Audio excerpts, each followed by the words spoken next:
Le magazine littéraire Épilogue est une présentation de la librairie du quartier. Merci à ce précieux partenaire et à leur équipe de libraires. Vos prochaines lectures vous attendent au 1120 Avenue Cartier.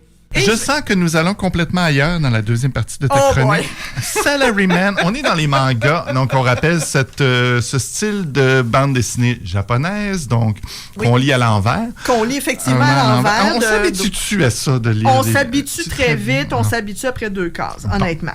Et dans le cas de Salaryman, vous savez, si vous ne le savez pas, il y a une certaine culture du travail au Japon où il faut que tu arrives le plus de bonheur possible, tu pars le plus tard possible, il faut que tu te tiennes à la hiérarchie, il y a des façons de faire, il ne faut pas que tu en sortes et les gens crèvent à l'ouvrage. Et c'est quelque chose de répertorié. Il y a des Japonais, des Japonaises qui meurent au travail parce qu'ils sont complètement fatigués, ils n'ont pas mangé et la culture de l'alcool aussi, au Japon, n'aide pas.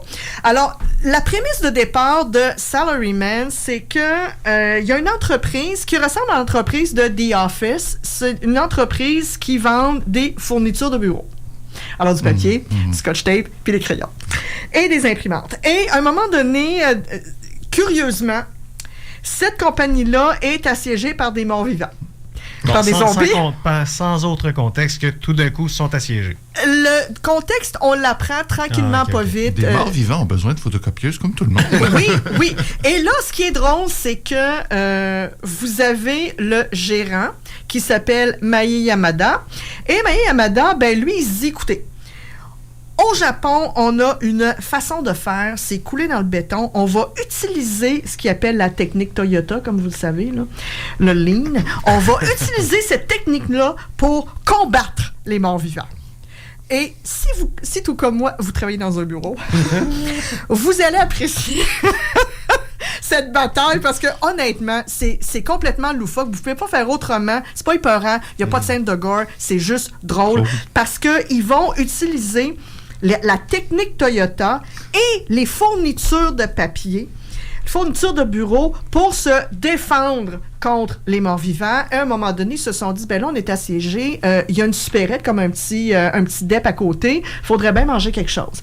Alors là, c'est de voir comment ils vont s'organiser, la technique qu'ils vont utiliser pour faire un raid dans le dépanneur, ramasser les affaires au dépanneur pour manger et revenir au bureau. Okay. L'utilisation des photocopieurs, vraiment tout. Optimisation des fournitures de bureau. Et ce qui est intéressant, nonobstant le fait que c'est plutôt rigolo à la base, c'est que, comme on peut trouver au Japon aussi, c'est que les vieilles façons de faire commencent à être mises en question. Alors arrive rapidement un autre collègue, Kiritani, qui lui, c'est un jeune. Il a d'autres techniques. Alors, c'est sûr que là, en français, il y a 2 tomes qui sont sortis. Le 3e sort, je pense, au mois de mai. Et dans le 2e tome, c'est Kiritani qui, lui, dit non. Là, on va mettre quelque chose de nouveau en place.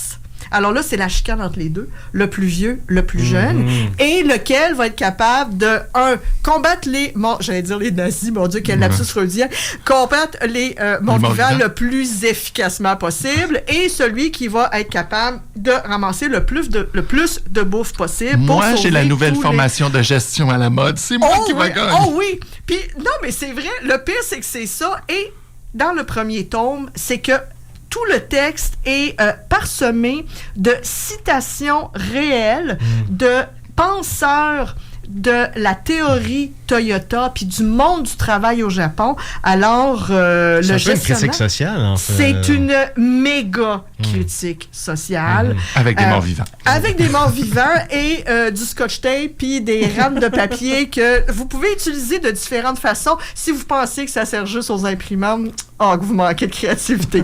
Alors, honnêtement, pour en rire un bon coup, mais pour aussi réfléchir au conditionnement social et au changement dans les modes d'opération dans les bureaux, ça vaut la peine. Et honnêtement, comme manga, au niveau du dessin, il y a vraiment une attention particulière qui a été mise sur le détail et sur le mouvement. Bien souvent, la plupart des mangas, c'est dessiné hyper rapidement parce qu'il faut qu'ils sortent quelque chose comme 150 pages par semaine. On voit que les dessinateurs de celui-ci ont vraiment mis tout leur talent pour les expressions faciales et des morts vivants et des vivants. Alors, c'est dynamique, ça bouge vite, l'histoire ne stagne pas et vous allez rire jaune.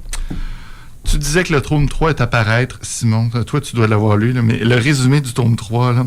L'équipe de Takefuku décide de déménager ses locaux en pleine apocalypse zombie, armés de photocopieuses et protégés par des armures faites de papier imprimante.